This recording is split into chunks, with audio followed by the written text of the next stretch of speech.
Assalamualaikum dan salam sejahtera kepada rakan-rakan dan Encik Akif.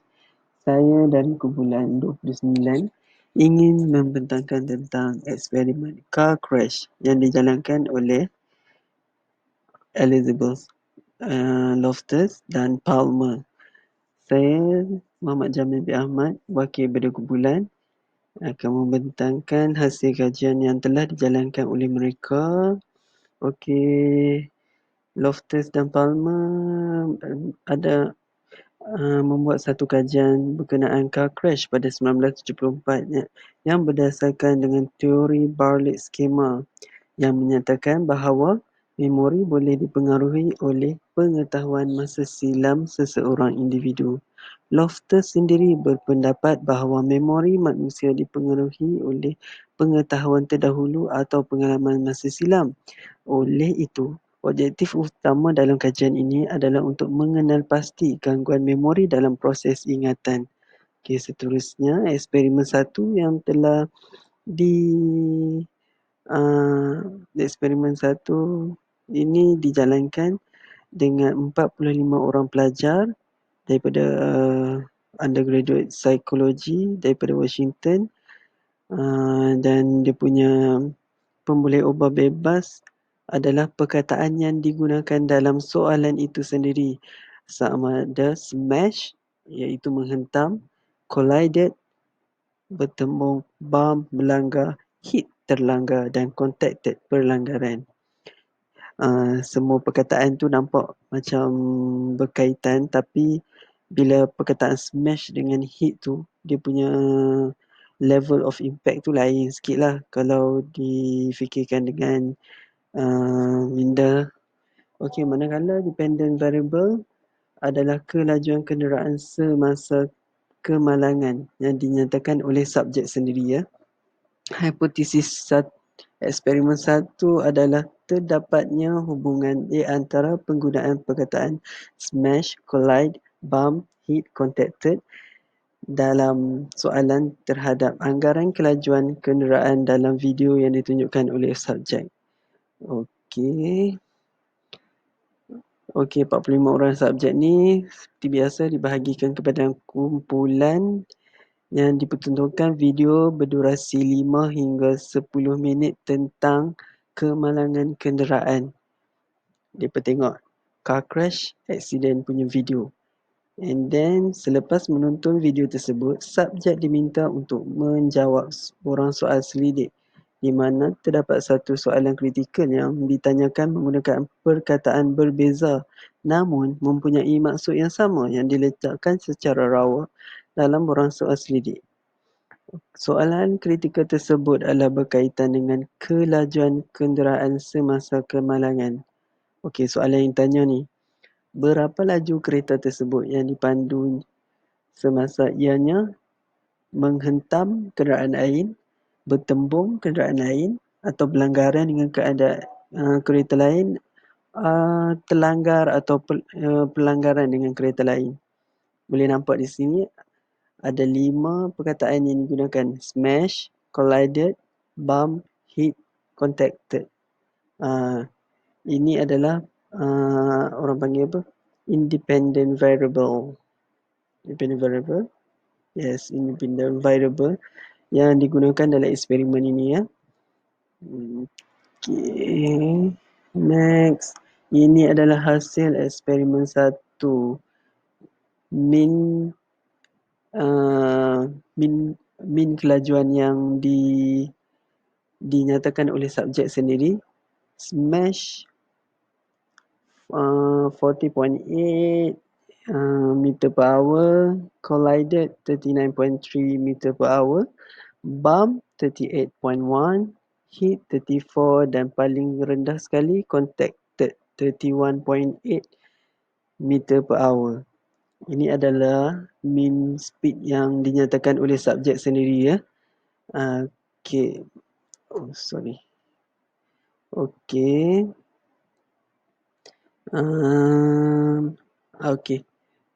Kita pergi mana ni?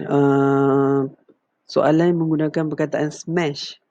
iaitu menghentam, lebih cenderung mengatakan bahawa kereta dipandu dengan sangat laju berbanding subjek yang ditanyakan soalan menggunakan perkataan hit, iaitu terlanggar sahaja.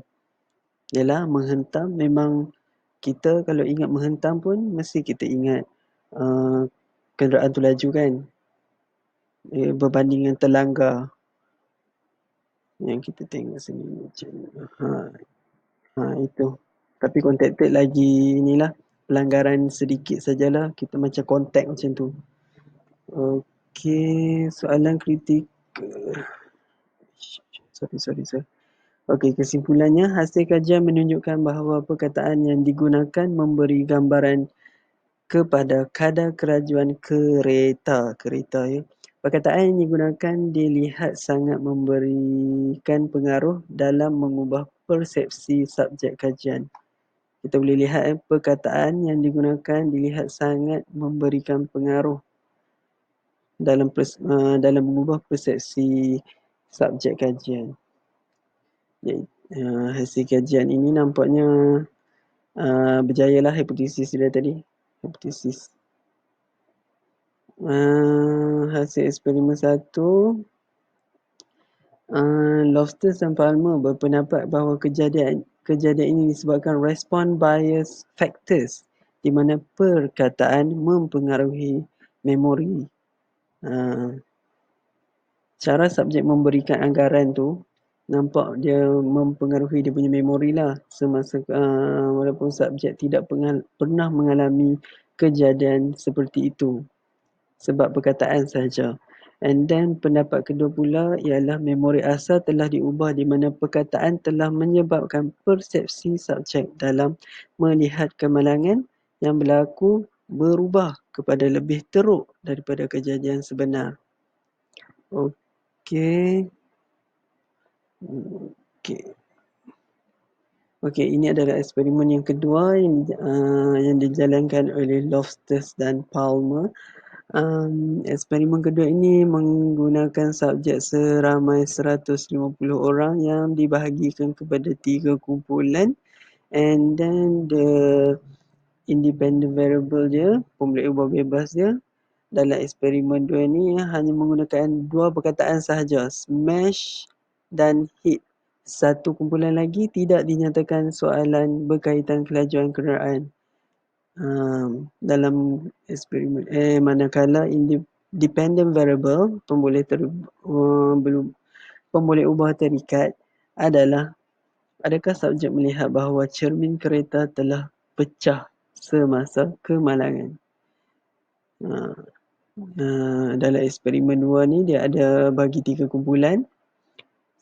Kumpulan 1 akan ditanyakan perkataan smash, dan kumpulan 2 akan ditanyakan perkataan hit, dan kumpulan 3 akan tidak ditanyakan perkataan yang ditanyakan dalam kumpulan 1 dan 2. Okey, hipotesis eksperimen 2 adalah terdapat hubungan antara ingatan dengan punca yang menyebabkan gangguan dalam ingatan. Dia nak tengok ingatan dengan punca menyebabkan gangguan ingatan itu sendiri. Okey, next.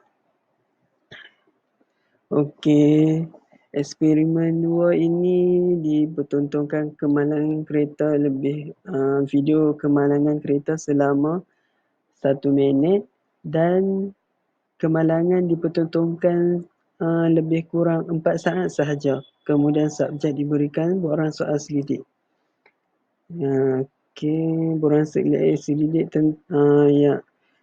Borang soal selidik dia akan bertanyakan tentang kejadian kemalangan tersebut dan disusuli oleh beberapa soalan lain berkaitan kemalangan. Okey. Soalan kritikal diletakkan secara rawak dalam borang soal selidik kepada subjek berkaitan dengan kelajuan kenderaan semasa kemalangan kecuali satu kumpulan sahaja. Okey, untuk soalan kritikal kan dalam borang soal selidik ni diedarkan, contohnya kepada kumpulan 1 dan 2. Kumpulan 3 tidak ditanyakan soalan berikut. 50 subjek ditanyakan, means kumpulan 1, berapa laju kereta tersebut dipandu semasa ianya menghentam kereta lain. Dan kumpulan kedua ditanyakan, berapa laju kereta tersebut dipandu semasa ianya terlanggar kereta lain. Okey. Dan kumpulan ketiga tidak ditanyakan soalan berkaitan kelajuan semasa kemalangan berlaku. Sebab kumpulan ketiga lepas diorang tengok video, diorang boleh balik. Okey, seminggu kemudian kesemua subjek kembali dan ditanyakan beberapa soalan tanpa mengulangi tayangan video kemalangan kereta. And then kesemua subjek ni untuk dependent ke? Apa tadi? Dependent variable, betul. Dependent variable. Dependent variable, adakah subjek melihat bahawa cermin kereta telah pecah semasa kemalangan? Dia soalan ni tidak berkaitan pun dengan hit dengan smash tadi. Dia cuma tanya adakah subjek melihat cermin kereta telah pecah semasa kemalangan. Soalan ini diselitkan secara rawak dalam borang soal selidik. Namun begitu, dalam video tersebut, tiada sebarang cermin kereta yang pecah dalam yang ada dalam video tu. Okey. Dia punya yang dijangkakan bahawa subjek kajian akan yang ditanyakan soalan berapa laju kereta tersebut menghentam kereta lain akan menjawab ya pada soalan kritikal ini. Okey. Untuk kumpulan 1 yang telah menjawab soal selidik yang dia cakap soal menghentam kereta lain tu, smash, akan menjawab ya pada soalan cermin kereta pecah ni. Okey, ini adalah hasil eksperimen 2 yang menjawab cermin kereta pecah. Yang smash adalah 16, hit 7. Yang kontrol ni grup ketiga yang tidak ditanyakan soalan smash dengan hit tu. 6 sahaja. And then kita boleh tengok dekat kumpulan 1 yang telah menjawab soal selidik smash yang menghentam tu, responden ada menjawab melihat cermin kereta pecah dalam kemalangan itu. Which is yang terbanyak lah, 16 yang menjawab yes. Yang lain 7 dengan 6. Okey. Hasil hipotesis pengkaji adalah benar. Jadi dalam eksperimen 2 ni, hipotesis yang diuji adalah benar. Subjek yang ditanyakan soalan menggunakan perkataan smash lebih cenderung menjawab ya ada melihat cermin kenderaan pecah. Ya, okey. Anggaran. Okey, ini menunjukkan penggunaan perkataan mempengaruhi subjek dalam menentukan anggaran kadar kelajuan kenderaan. Anggaran kadar kelajuan kenderaan yang ditentukan subjek secara tidak langsung mempengaruhi memori subjek dalam membentuk sesuatu persepsi yang sebenarnya tidak nyata atau tidak dilihat. Perkara ini menyebabkan subjek yang disoal menggunakan perkataan smash cenderung mengatakan mereka melihat cermin kereta pecah. Sebab smash, which is so bombastic.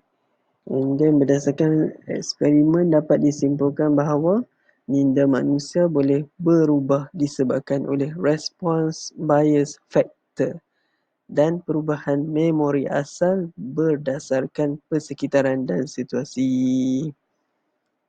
Okey, kajian ini juga membuktikan terdapat faktor lain yang mampu mempengaruhi memori dan persepsi manusia.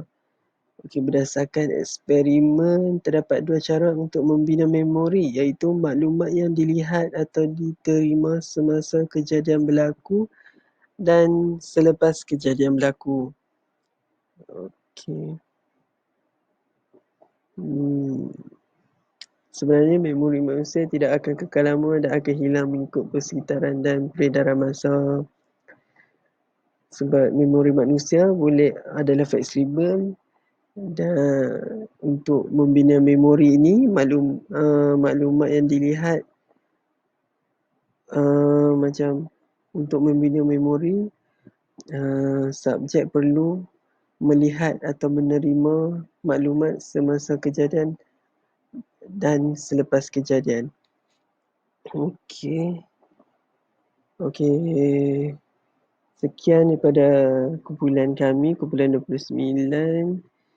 Ini adalah rujukan yang kami dapat dan tajuk yang diberikan oleh Encik Akif, Reconstruction of Automobile Destruction.